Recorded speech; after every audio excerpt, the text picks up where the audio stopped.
everyone, my name is Kailey Skelton. I'm a professional mountain bike rider for RE Factory Racing. So we're here at Carli today to give this truck more potential off-road, and that fits into our lifestyle really well because on the day-to-day basis we are taking this truck shuttling, off-roading.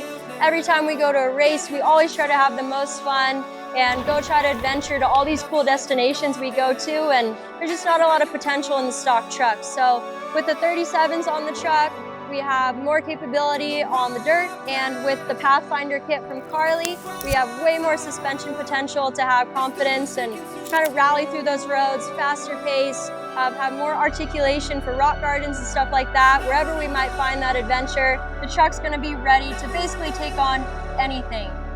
The Pathfinder kit's gonna have a new 2.5 kit up front. That's gonna be great for faster speeds or slow speeds. Leaf springs in the rear with shackles, torsion sway bars, basically everything this truck's gonna need to have full potential and capability to get us where we wanna go, fast or slow, and have fun on the trails.